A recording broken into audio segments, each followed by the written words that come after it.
السلام عليكم ورحمة الله وبركاته. الحمد لله الذي أرسل رسوله بالهدى ودين الحق ليظهره على الدين كله ولو كره الكافرون والمشركون. أشهد أن لا إله إلا الله شهادة لا معبود بحق إلا الله عز وجل، وأشهد أن محمدًا عبده ورسوله خاتم الأنبياء والمرسلين نبينا محمد صلى الله عليه وعلى آله وسلم. قال الله تبارك وتعالى: يا أيها الذين آمنوا اتقوا الله حق تقاته ولا تموتن إلا وأنتم مسلمون. أما بعد، فإن أصدق الحديث كتاب الله، وخير الهدي هدي محمد صلى الله عليه وسلم، وشر الأمور محدثاتها، وكل محدثة بدعة، وكل بدعة ضلالة، وكل ضلالة في النار. إخواني وأخواتي في الدين، معاشر المسلمين رحمكم الله جميعا. Alhamdulillah, kita memuji Allah Subhanahu wa taala, bersyukur dari segala limpahan karunia nikmat-Nya. Allah Jalla wa Ala masih memberikan kepada kita semua dari nikmat Islam, nikmat iman, dan juga nikmat sehat wal afiyah, sehingga kita masih diberikan kesempatan untuk bisa beribadah salat subuh berjamaah. Ini bagian daripada karunia yang Allah Subhanahu wa taala berikan kepada kita. Dan yang kedua, kita kirimkan terlebih dahulu kepada salawat dan salam kepada Nabi sallallahu alaihi wasallam beserta keluarga dan para sahabat-sahabat beliau, dan juga kepada umat yang senantiasa istiqamah dalam menjalankan dan menegakkan sunnahnya sampai hari kiamat.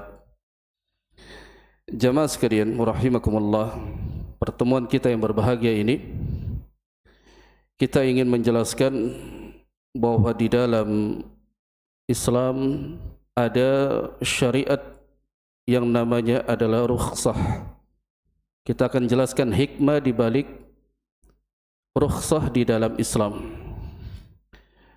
Sebelum kita jelaskan hikmah rukhsah dalam Islam, rukhsah secara bahasa ini bisa bermakna pengurangan atau keringanan.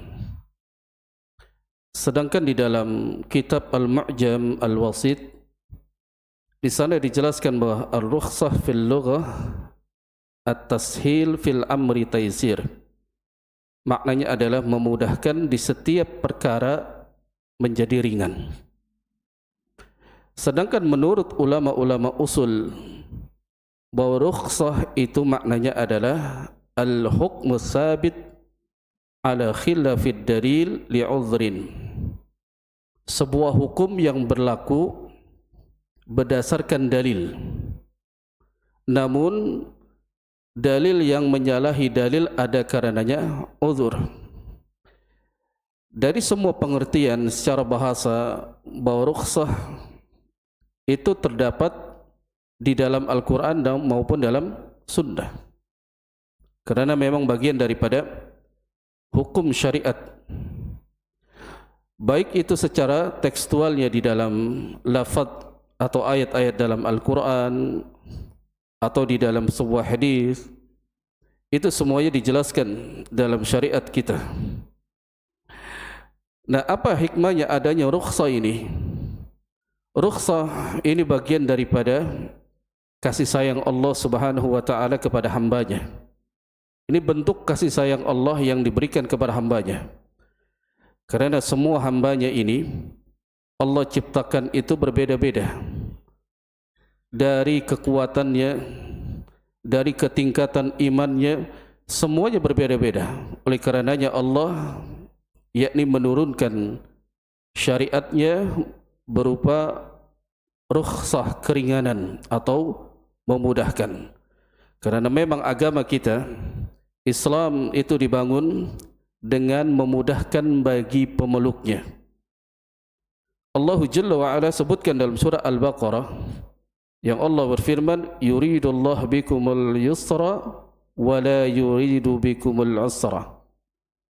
Allah firmankan, Allah menghendaki kemudahan bagi kalian dan tidak menghendaki kesulitan bagi kalian.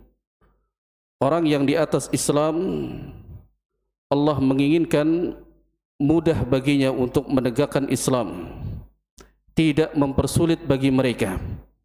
Oleh karenanya Nabi kita yang mulia sallallahu alaihi wasallam pernah bersabda dalam sebuah hadis yang diriwayatkan Bukhari, yang beliau sabdakan, inna ad-dina yusrun, sesungguhnya agama Islam itu agama yang mudah, agama yang dibangun dengan memudahkan bagi pemeluknya.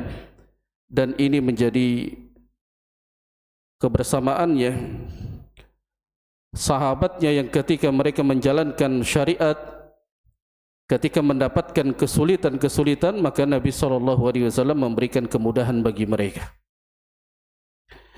Dalam pembagian rukhsah, ada bentuk rukhsah yang dibagi bermacam-macam.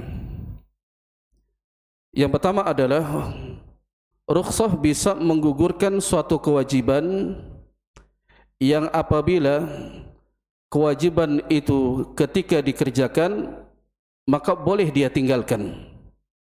Jika melaksanakannya begitu berat, jika melaksanakannya mendapatkan kemudaratan, maka hal ini boleh dia tinggalkan. Boleh dia mendapatkan rukhsah seperti ini. Seperti orang yang sakit. Orang yang sakit ketika dia dibebankan untuk salat dalam keadaan berdiri, kerana rukun salat diantaranya adalah berdiri. Namun ketika orang sakit dia tidak sanggup berdiri, maka dia mendapatkan keringanan. Maka kata Rasul, boleh dia salat dengan dalam keadaan duduk.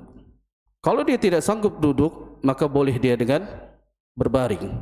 Berbaring tidak sanggup, dia terlentang, tidak sanggup lagi dengan isyarat, isyarat tidak sanggup, yaitu dengan hatinya selama masih ada nyawanya. Termasuk juga keringanan bagi mereka. Allah memberikan keringanan bagi orang-orang yang dalam keadaan yakni musafir. Diberikan keringanan mereka. Berat bagi mereka untuk menunaikan salat secara sempurna.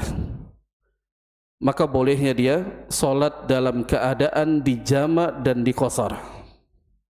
Ini kemudahan bagi mereka. Islam adalah agama yang mudah. Dan termasuk orang yang sakit dan musafir ini boleh dia meninggalkan puasa Ramadan. Boleh dia meninggalkan puasa Ramadan. Berdasarkan firman Allah Subhanahu wa taala dalam surat Al-Baqarah, itu pada ayat ke-184 Allah berfirman, "Faman kana minkum maridan aw 'ala safarin fa iddatun min ayamin ukhra."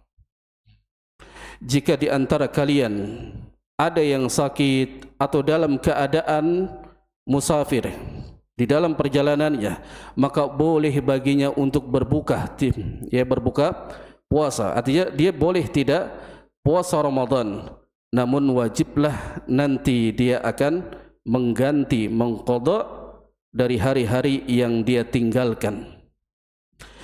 Nah, jamaah sekalian, ini kemudahan bagi orang yang dalam keadaan mengerjakan kewajiban namun dia tidak sanggup. Maka kita bahas untuk orang yang sakit. Untuk orang yang sakit boleh dia tidak berpuasa Ramadan dengan 3 kondisi. Kondisi yang pertama, orang yang sakit ini apabila sakitnya tidak berpengaruh sama sekali kalau dia berpuasa Ramadan. Tidak ada berpengaruh sekali dengan sakitnya. Ini sakit-sakit yang ringan. Misalkan sakit flu, sakit yakni kepala yang ringan. Artinya apabila dia berpuasa tidak memudaratkan baginya. Maka kondisi seperti ini adalah dia tetap diperintahkan untuk berpuasa. Dia tidak mendapatkan uzur kalau hanya sakit yang ringan. Apabila dia berpuasa tidak berpengaruh baginya. Kondisi yang kedua, apabila sakitnya ini bisa bertambah parah atau menjadi lama untuk sembuhnya jika dia berpuasa Ramadan, maka namun yang membahayakan ini, hal ini tidak membahayakan baginya. Jadi ketika dia berpuasa, sakitnya itu bertambah parah, kemudian apabila dia berpuasa tapi tidak membahayakan dirinya. Di sini ada dua kondisi. Para ulama menjelaskan, boleh dia berpuasa kerana sebab jika dia berpuasa tidak memudaratkan dan tidak membahayakan jiwanya. Yang kedua, hendaknya dia mengambil rukhsah yang Allah berikan baginya. Bagi orang yang sakit itu boleh meninggalkan puasa Ramadan. Ini kondisi yang kedua. Dan kondisi yang ketiga, orang yang sakit apabila dia berpuasa dapat menyusahkan dirinya dan bahkan sampai mengantarkan kepada kematian. Maka untuk kondisi ini para ulama sepakat hukumnya haram dia berpuasa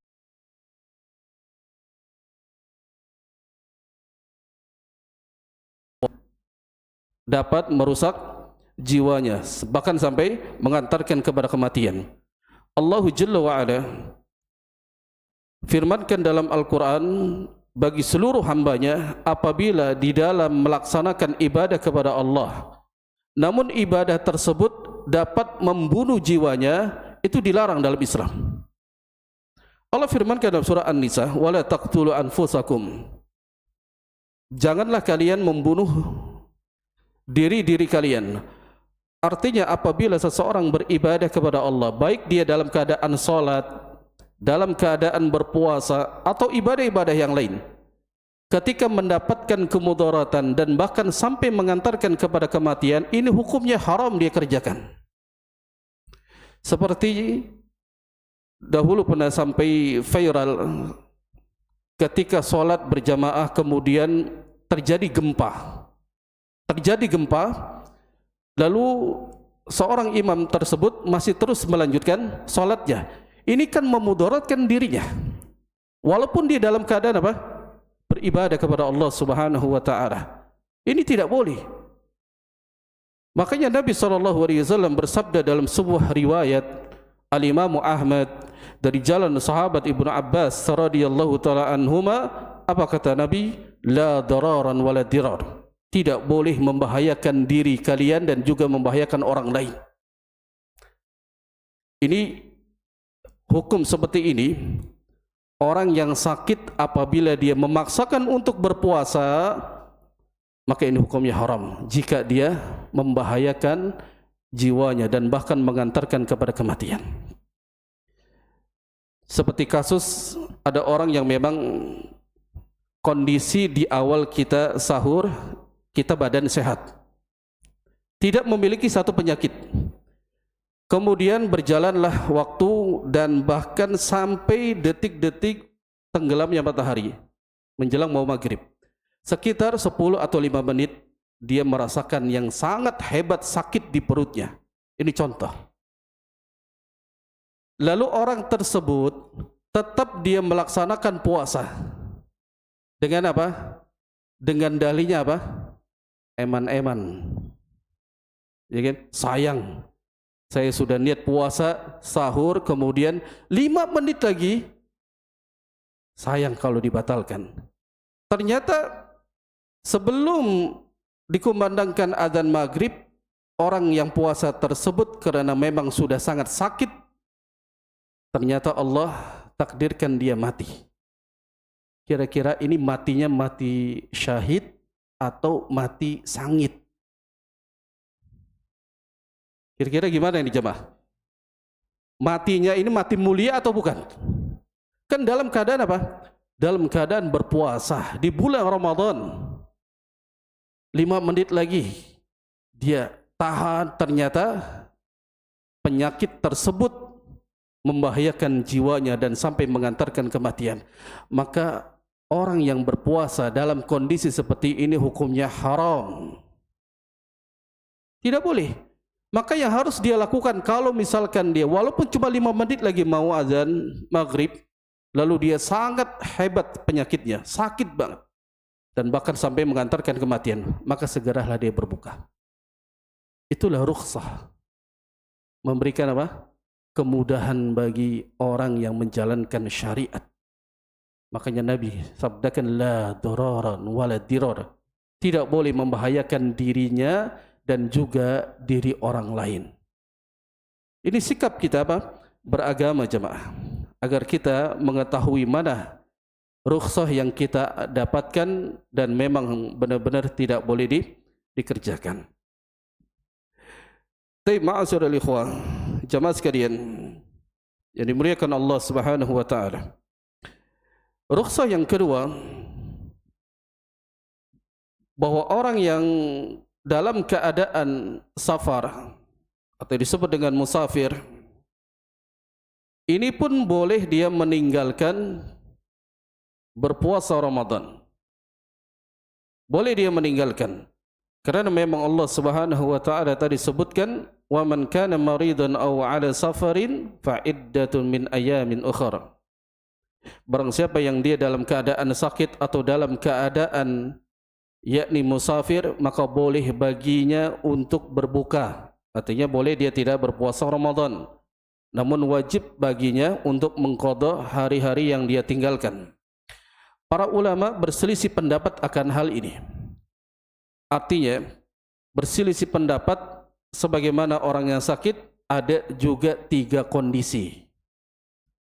Kondisi yang pertama, orang yang ketika dia berjalan atau dalam keadaan musafir, jika berat untuk berpuasa atau sulit untuk mengerjakan sesuatu kebaikan, maka lebih utama yakni dia tidak berpuasa.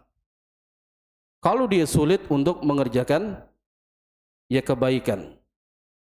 Dalilnya diantaranya sebuah dalil dari jalan sahabat Jabir ibn Abdullah radhiyallahu ta'ala anhu. Beliau mengatakan, kana Rasulullah sallallahu alaihi wasallam fi safarin fara'a zihaman wa rajulan qad zullila alaihi. Kata sahabat Jabir ibn Abdullah, ketika Rasulullah sallallahu alaihi wasallam bersafar lalu melihat orang-orang berdesak-desakan, lalu ada yang dinaungi dengan tangannya. Ada satu orang yang dinaungi dengan tangannya dari orang-orang yang berdesakan itu, dinaungi. Lalu Rasul melihatnya, faqala ma hadha. Lalu Rasul mengatakan, siapa ini? Maka mereka para sahabat mengatakan, faqalu shaimun. Ya Rasul, dia adalah orang yang sedang berpuasa. Apa kata Rasul? Faqala laisa minal birri as-shaumu fis safari. Kata Rasul sallallahu alaihi wasallam, bukan sesuatu yang baik apabila seseorang itu berpuasa sedangkan dia dalam keadaan musafir. Apa kata para ulama ketika menjelaskan hadis ini?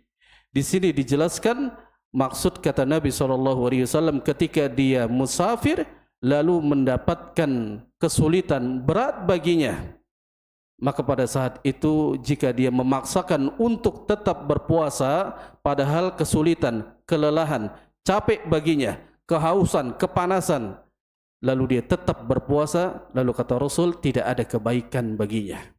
Artinya kata para ulama, kondisi yang menyulitkan baginya, maka lebih baik dia tidak berpuasa. Ini kondisi yang pertama. Kondisi yang pertama. Sebagaimana dahulu pernah dikisahkan, sebagaimana hadis juga dari jalan sahabat ini, Jabir bin Abdullah, menceritakan kisah Rasulullah pada saat Fathul Makkah. Yang mana Fathul Makkah itu terjadi di bulan Ramadan, pembebasan dari kota Makkah. Ketika Rasulullah dan para sahabatnya keluar dalam keadaan berpuasa semuanya. Sampailah di satu tempat yang dinamai dengan Qura'ul Ghamim. Maka para sahabat tetap dalam keadaan berpuasa sebagaimana Nabi SAW. Maka diceritakan kemudian Rasul SAW meminta satu wadah air.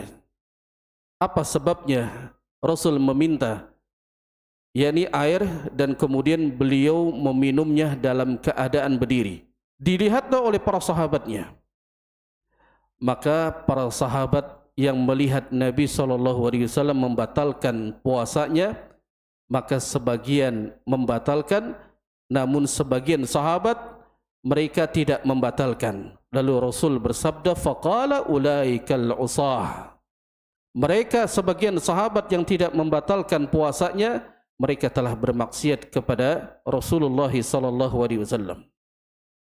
Dalam lafaz yang lain yang dimaksudkan adalah Nabi melihat sebagian sahabatnya sudah kepayahan berjalan menuju yakni kota Mekah.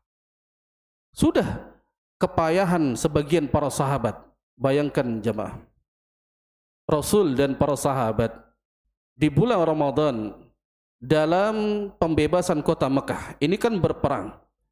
Pada saat di bulan Ramadan di siang hari yang begitu panasnya, kita tahu di Saudi Arabia kalau sudah musim panas itu sudah sampai 40 lebih, bahkan sampai 49. Ini mengalami sangat panas sekali. Sebagian sahabat tidak sanggup lagi untuk berjalan. Maka Rasul membatalkan demi untuk kemaslahatan bagi para sahabatnya. Maka para sahabat sebagian ini dia mengatakan, ya Rasul, kami masih kuat sampai ke kota Mekah. Padahal itu salah satu membahayakan dirinya. Sehingga kata Rasul, kita mendapatkan rukhsah, keringanan dalam syariat kita. Maka jika kita dilanjutkan berpuasa sampai yakni kota Mekah, kemudian kita kepayahan dan bahkan mengantarkan kepada kematian, maka ini bukannya satu ibadah yang mulia di sisi Allah Subhanahu wa taala. Jadi jamaah sekalian, kondisi seperti ini adalah hendaknya dia tidak berpuasa. Kemudian riwayat yang lain menjelaskan bahwa riwayat ini dari jalan sahabat Abu Darda. Beliau pernah menceritakan, kharajna ma'an Nabi SAW.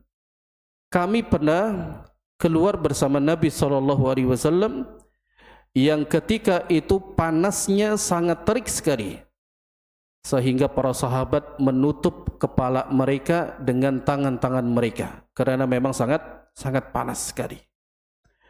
Maka ketika para sahabat tidak sanggup untuk berpuasa, mereka membatalkan puasanya, namun Nabi SAW tetap berpuasa dengan sahabatnya yakni Ibnu Rawahah.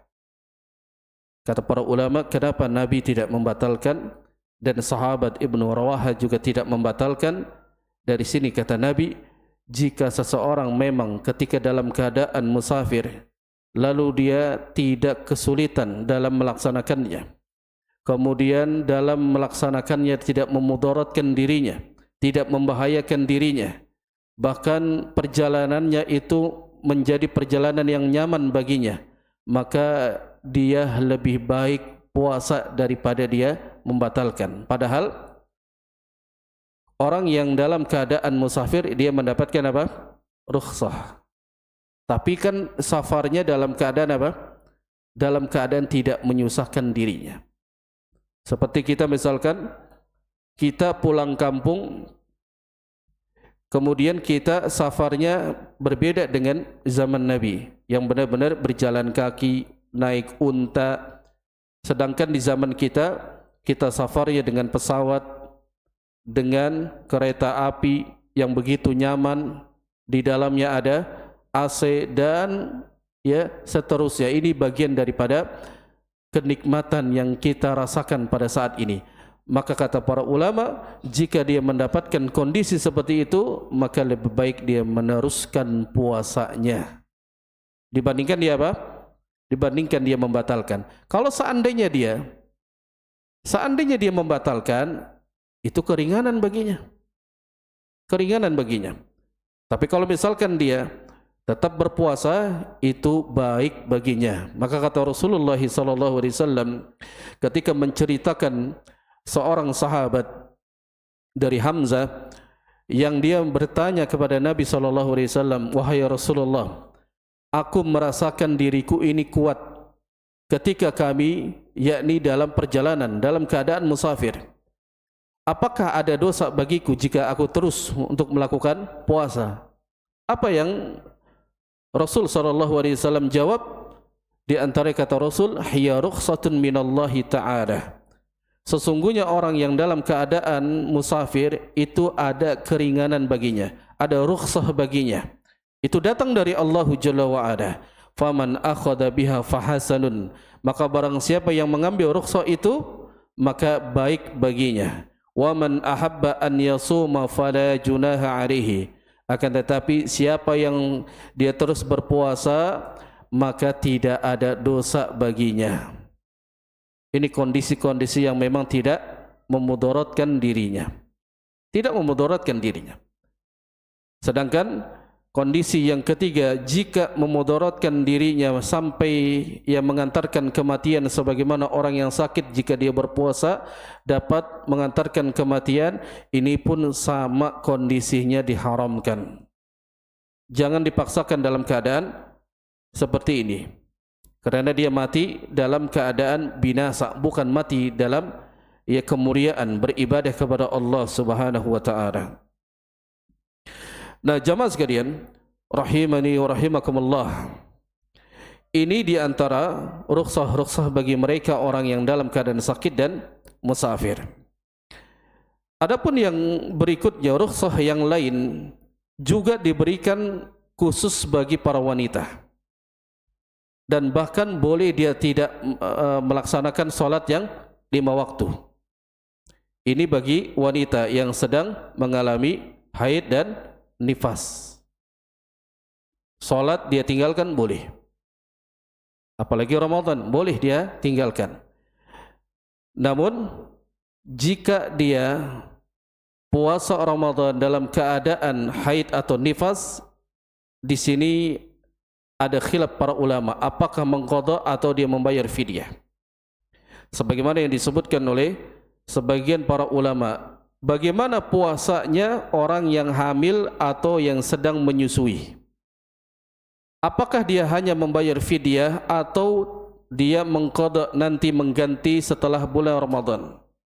Di sini ada khilaf silang pendapat di kalangan para ulama. Pendapat yang pertama, wanita hamil atau sedang menyusui, jika dia terjadi ada di bulan Ramadan, boleh dia meninggalkan puasa Ramadan, namun hanya membayar fidyah saja. Ini yang pertama, pendapat dari sahabat Ibnu Abbas radhiyallahu taala anhuma.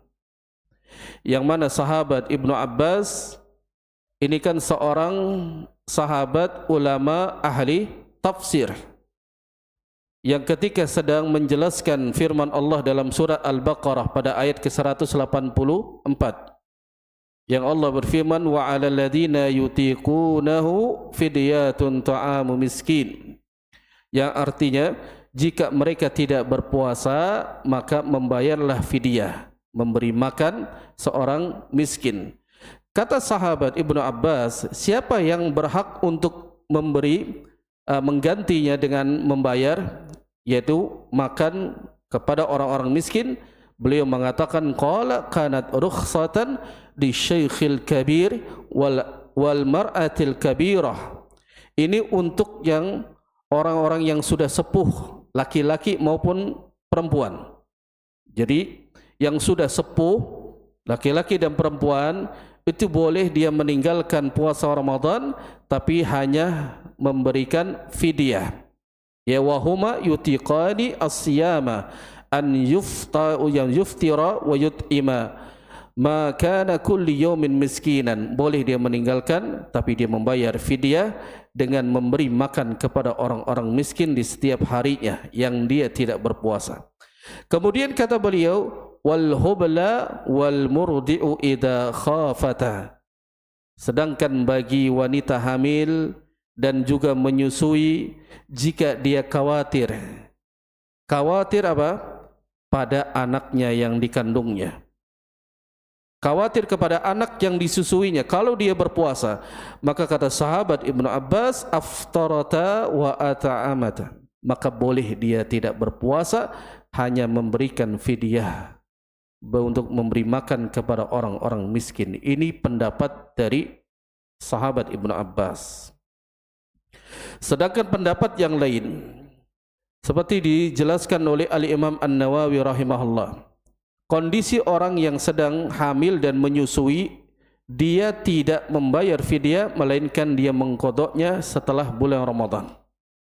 Ini pendapat Imam Nawawi, yang diambil juga pendapatnya oleh Syekh Muhammad Ibn Salih Al-Utsaimin, diambil juga pendapatnya oleh Syekh bin Baz. Ini pendapat yang diambil oleh mereka para ulama berdasarkan firman Allah Subhanahu wa taala, "Wa man kana maridan aw 'ala safarin fa iddatu min ayamin ukhra." Jadi sebagian ulama bahwa ayat ini yang Allah berfirman, dan barang siapa yang sakit atau dalam keadaan musafir, maka boleh baginya untuk tidak berpuasa, namun dia harus mengqadha puasa yang dia tinggalkan di hari-hari yang dia tinggalkan. Ini ayat juga masuk ke dalamnya bagi mereka wanita hamil dan juga wanita menyusui. Jadi khilaf para ulama, mana yang kita mau ambil pendapat, maka silakan. Dari beberapa pendapat, ada yang mau mengambil pendapat fidyah, atau ada yang mau mengambil pendapat dari mengqadha. Mana yang lebih mudah bagi kita? Jika kita sanggup, kita memiliki makanan, kita memiliki biaya uang untuk bisa memberi, yakni fakir miskin makanan, jika itu mudah baginya, maka laksanakan. Karena itu pendapat dari sahabat Ibnu Abbas. Kalau misalkan dia orang yang sehat, sanggup nanti dia akan membayar dan mengqadha, itu pun boleh. Mana yang lebih mudah bagi kita? Islam adalah agama yang mudah. Inna dina yusrun. Kata Rasul, agama Islam itu agama yang mudah. Mana yang lebih mudah baginya, maka kerjakan. Ini diantaranya untuk wanita hamil dan menyusui.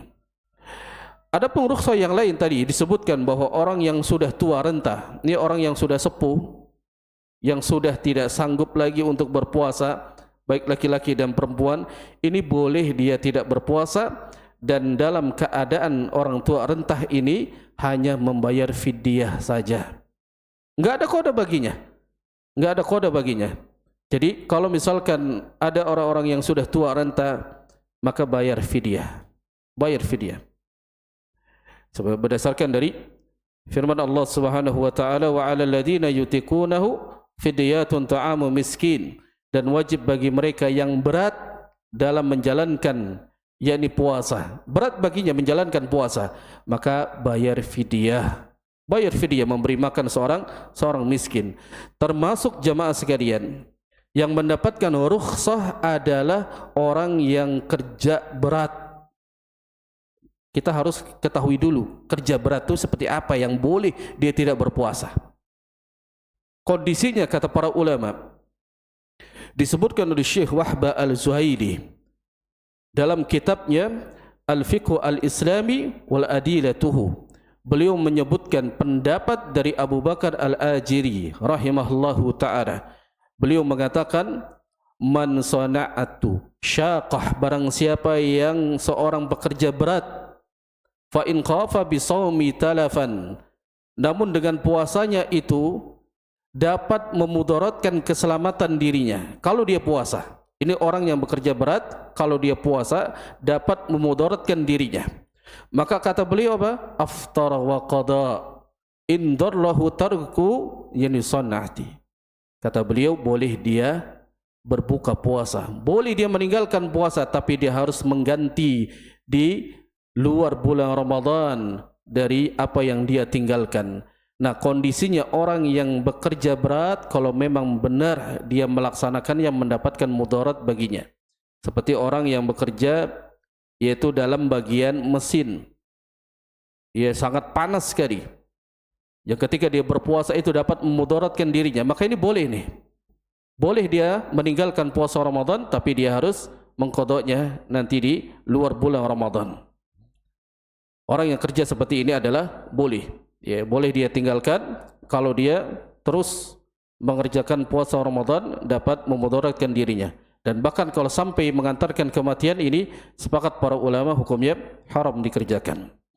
Kemudian yang terakhir jemaah, rukhsah bagi orang yang dipaksa atau terpaksa.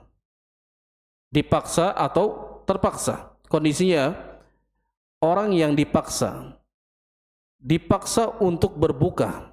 Kita dalam keadaan sehat, kemudian kita kuat, namun ada sebabnya dipaksa dia. Kalau misalkan dia tidak berbuka, maka dia akan dibunuhnya. Dia akan apa? Dianiaya. Maka pada saat itu boleh dia berbuka. Karena sebab ada apa? Ada sebab ya penganiayaan, sebab dia disiksa, mendapatkan kemudaratan, maka boleh dia berbuka. Kondisinya terpaksa di sini adalah apabila kita melihat seseorang yang memang butuh bantuan kita. Misalkan ada orang yang tenggelam, kemudian kita menolongnya. Menolong dalam keadaan berpuasa, jika dia lanjutkan akan memudaratkan dirinya, maka boleh terpaksa dia harus membatalkan untuk demi apa? Mendapatkan maslahat, menyelamatkan orang dari musibah. Seperti ada orang yang kebakaran, misalkan rumahnya, dia harus membantu. Jika dia terus berpuasa itu dapat memudaratkan dirinya, maka terpaksa dia membatalkan. Ini boleh. Namun dengan catatan orang seperti ini adalah dia nanti membayar mengqadha puasa di luar Ramadan. Ini kondisi orang-orang yang seperti ini, ya dipaksa atau terpaksa. Makanya Allah Subhanahu wa taala berfirman, "Famanitturra ghayra baghin wala 'adin fala isma 'alaihi innallaha ghafurur rahim." Tetapi barang siapa yang dalam keadaan terpaksa sedangkan dia tidak menginginkan itu, maka boleh ya, tidak ada dosa baginya jika dia melakukannya. Sungguhnya Allah adalah Maha Pengampun lagi Maha Penyayang. Bagi mereka yang tidak sanggup dalam menjalani kewajiban dari kewajiban yang Allah tetapkan, namun di sana ada keterpaksaan atau dipaksa, maka boleh dia meninggalkan kewajiban tersebut. Wallahu a'lam bissawab. Tapi jemaah sekalian, ini bagian daripada rukhsah-rukhsah bagi mereka yang boleh untuk tidak berpuasa Ramadan. Mungkin dari para jemaah, dari kesempatan kita berikan, mungkin tanya jawab atau yang ingin bertanya dalam permasalahan ini atau yang lainnya, kami persilahkan. Ya, silakan. Assalamualaikum warahmatullahi wabarakatuh. Waalaikumsalam warahmatullahi wabarakatuh. Izin bertanya Pak Ustadz terkait rukhsah bulan puasa Ramadan ini. Seperti kita ketahui awal puasa itu dimulai dari terbit matahari sampai tenggelam matahari. Kalau di Indonesia kita berpuasa sekitar 12 jam. Ada negara-negara yang siangnya lebih panjang dibanding malamnya, seperti negara-negara di Eropa Utara sana, Finlandia, Norwegia dan lain-lain. Mereka bisa puasa sampai mungkin sekitar 20 jam. Pertanyaan saya, adakah rukhsah terkait hal ini? Karena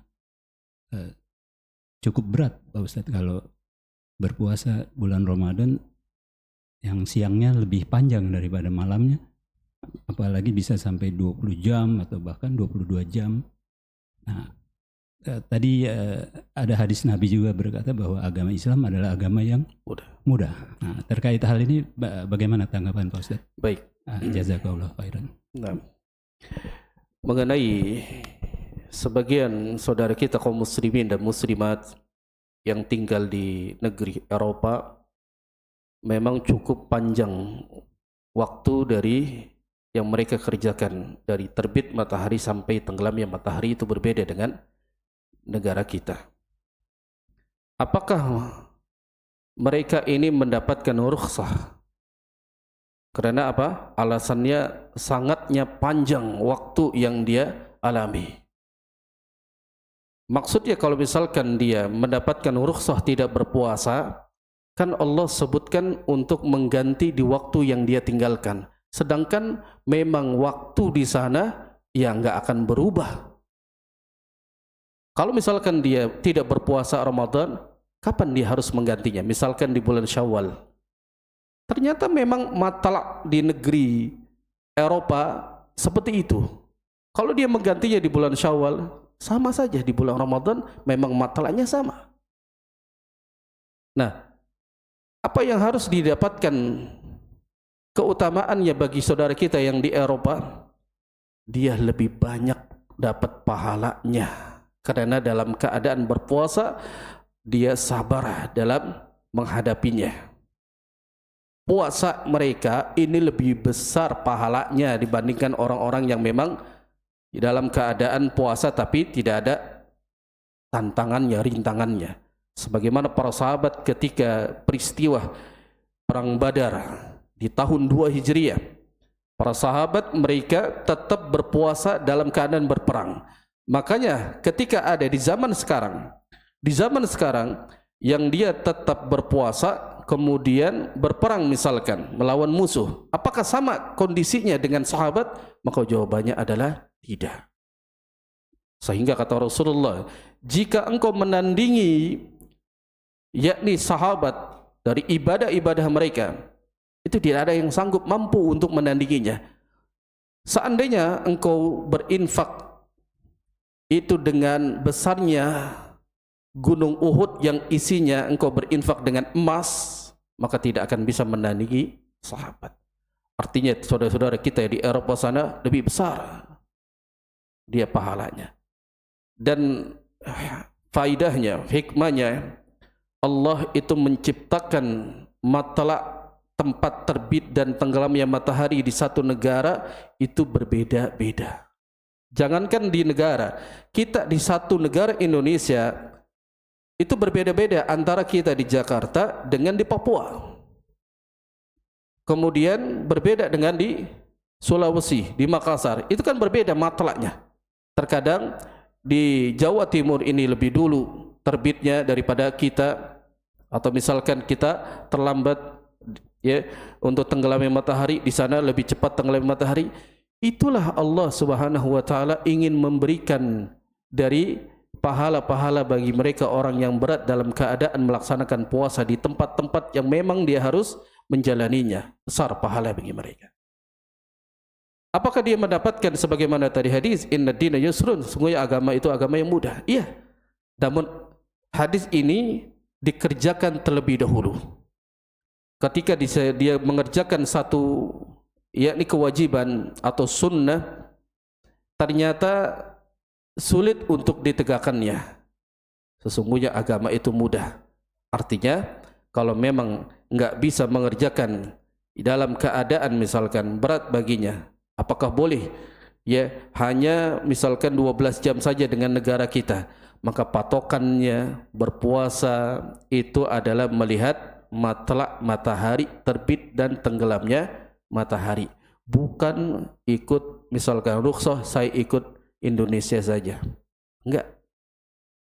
Makanya kenapa kita mesti berbeda dengan Saudi Arabia dalam menentukan Ramadan ataupun apa? Idul Fitri. Kenapa mesti berbeda? Karena matlak tempat tenggelam dan terbit matahari itu berbeda. Gitu. Jadi makanya nggak akan pernah sama. Jadi kita harus mengikuti ya aturan di negeri kita. Terbit dan tenggelamnya matahari ya kita melihat di negeri kita, jangan melihat malah di negara orang lain. Ini nggak sesuai. Nah itulah.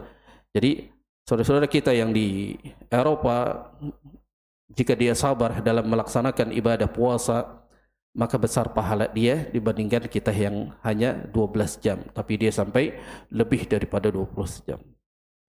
Itulah keutamaan dari orang-orang yang diberikan pahala besar, yang mereka dalam keadaan sabar. Wallahu a'lam bishawab. Silakan.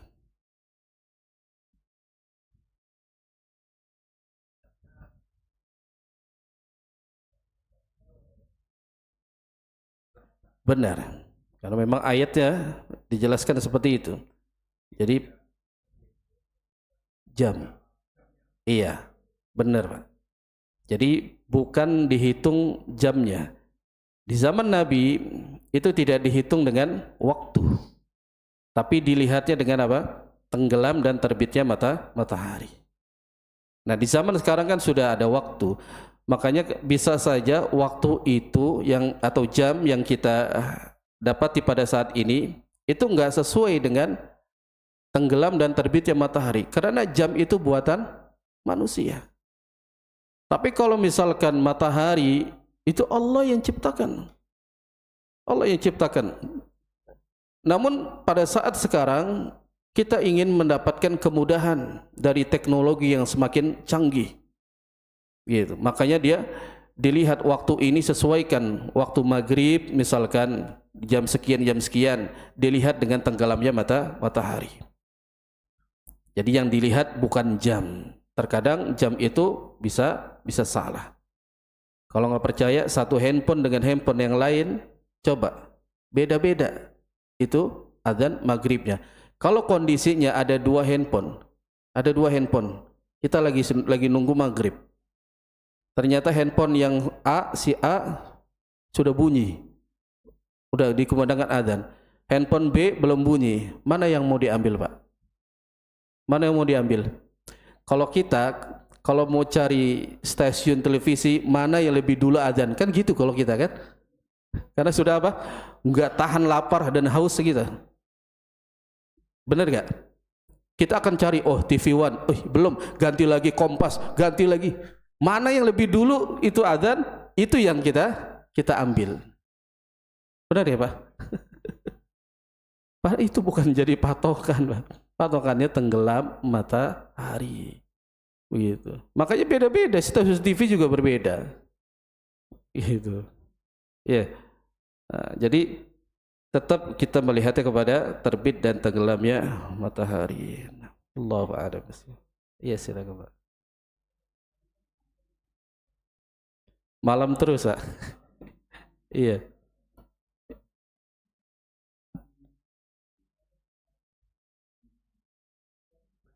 Kemudahan baginya. Iya. Iya benar, Pak. Iya, kemudahan baginya.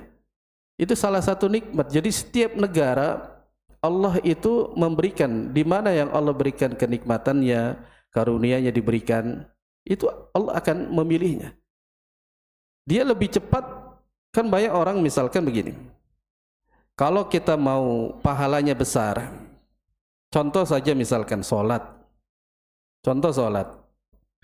sholat kita cepat nih, contoh ya, sholat wajib misalkan kita sholat subuh, kita mau cepat, enggak baca doa iftitah, tapi takbiratul ihram itu rukunnya. Ya, langsung Allahu Akbar. Dia langsung baca Al-Fatihah, enggak baca surat. Sampai selesai itu. Pengen cepat dia, pengen cepat. Ini kan sah. Tapi pahalanya dikit. Kepalanya dikit, iya. Karena Nabi mengajarkan setelah Al-Fatihah ada baca surat. Makanya kata Rasulullah, "Shallu kama ra'aitumuni usolli." Salatlah kalian sebagaimana melihat aku salat. Lalu dia sholat sebagaimana yang Rasul ajarkan. Dari takbir, kemudian dia baca iftitah dulu, kemudian dia ta'awudz, kemudian bismillah, kemudian al-fatihah, kemudian ditambah dengan surat. Maka dia dapat pahalanya banyak. Bisa dipahami ya? Inilah ya Allah Subhanahu wa taala memberikan hikmahnya. Jadi kalau kita mau berlama-lama dengan ibadah, itu pahalanya besar. Jangan kita mau ringkas, mau yang sedikit tapi pahalanya besar. Itu memang kita orang ya Indonesia. Makanya setiap sesuatu maunya yang ringkas tapi pahalanya besar. Dalam jual beli juga begitu. Yang murah tapi banyak gitu. Orang kita maunya yang seperti itu. Nah, wallahu a'lam. Ada lagi, Pak? Para ibu, ada yang tanya ibu?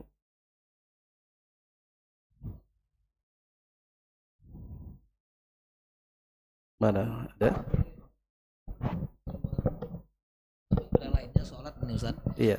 Saya agak sedikit bingung, bukan bingung sih, artinya mana yang lebih sahih gitu ya. Karena dalam riwayat yang disampaikan bahwa ketika kita safar gitu ada apa namanya jarak tempuh yang bolehnya kita melakukan jama' atau qasar ya, dan dalam waktu itu juga kita dalam waktu mukim beberapa hari, kemudian ketika batas tertentu kita wajib mengikuti apa namanya seperti mukim gitu.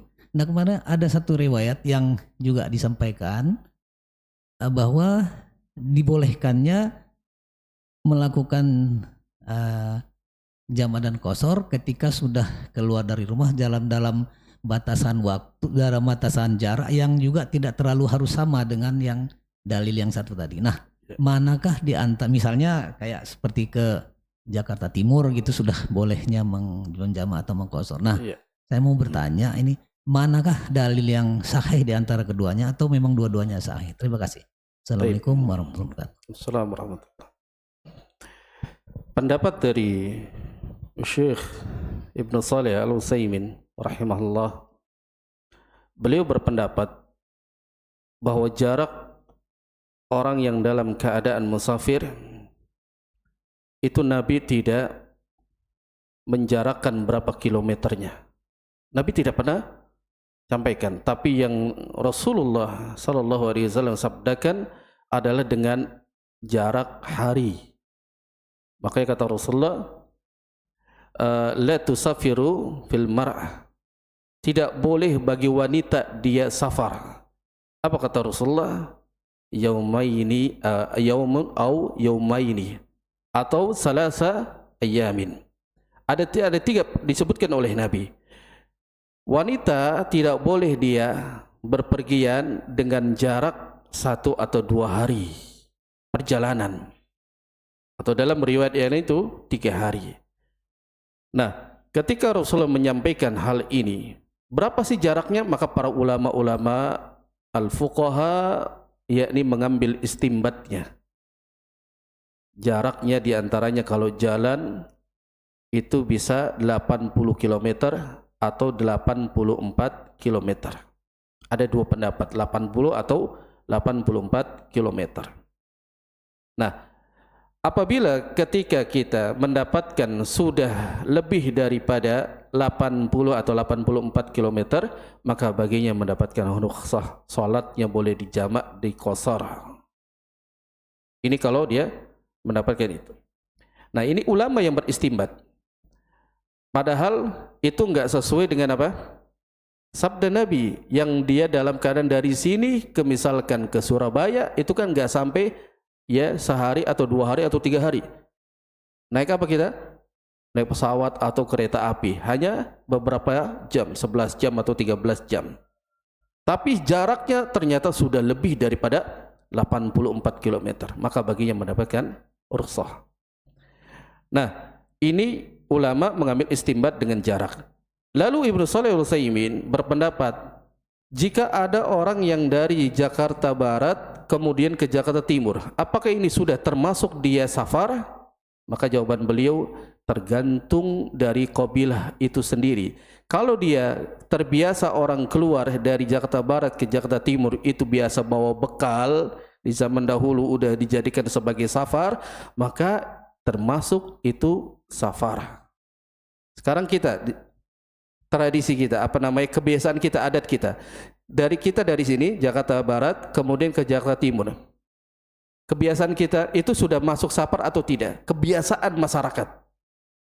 belum, maka itu tidak dikatakan safar. Tapi yang dimaksudkan Ibnu Shalih Al-Utsaimin, kalau itu sudah masuk kebiasaannya itu safar, maka ditulis dia safar. Makanya di satu qabilah, kata beliau menjelaskan dalam kitab Syarhul Mumti, antara qabilah dengan qabilah yang lain di negeri Arab itu kan jauh. Padahal jauhnya itu menurut ya beliau itu dalam perjalanan itu harus membawa bekal. Sama dengan dia keluar. Kalau seandainya kita jalan kaki dari barat ke timur itu sudah masuk safar, ya maka safar. Tapi kebiasaan masyarakat itu bukan termasuk safar, maka tidak termasuk. Maka disitulah para ulama memudahkan untuk kita mendapatkan rukhsah dengan jarak 84 km. Bisa dipahami? Jadi kalau memang adat kebiasaan itu dari satu kampung ke kampung lain itu adalah harus bawa bekal, kemudian dikatakan itu biasa safar, maka itu terhitung dia dapat rukhsah karena itu safar. Tapi bagi kita enggak. Mana sih kebiasaan kita kalau sudah disebut sebagai musafir dari Jakarta ke Jawa begitu kan, ke Sumatera, itu udah kebiasaan kita. Tapi kalau yang dekat-dekat ini enggak termasuk dia dalam keadaan safar, maka dia enggak dapatkan rukhsah. Tapi orang yang ketika dalam keadaan dari Jakarta Barat ke timur, dia boleh menjamaknya saja. Kalau dia mendapatkan kesulitan dari barat masih di dalam bus. Oh, ternyata waktu maghrib sudah habis. Ternyata sampai timur jam 8. Maka dia sudah niatkan saya akan menjamak. Namanya jamak takhir. Nanti sampai di rumah itu sholat maghrib dijamak dengan sholat isya. Ingat, jamak tidak dikurangi, maghrib 3, isya 4. Yang boleh dikurangi kalau kita safar, boleh jamak dan qashar. Dan juga yang ketiga, kalau kita misalkan pulang kampung ke Jawa, sudah sampai Jawa, apakah sholat kita tetap di jamak qashar atau kita menjadi orang yang mukim? Di sini para ulama juga khilaf. Sesungguhnya kalau dia tidak ada niat untuk mukim di situ, maka boleh baginya mendapatkan rukhsah terus. Tapi kalau sudah ada niat mukim di situ, maka gugur daripada rukhsah tersebut, dia menjadi orang yang mukim. Namun juga sebagian ulama berpendapat, boleh enggak saya sholatnya ikut berjamaah menjadi seperti orang yang mukim? Saya sedang safar. Boleh apa enggak? Maka ulama mengatakan boleh, itu baik, mendapatkan pahala yang besar. Kita dalam perjalanan waktu zuhur, padahal kita orang safar. Kita bisa aja sholat 2 rakaat. Ini enggak dijamak.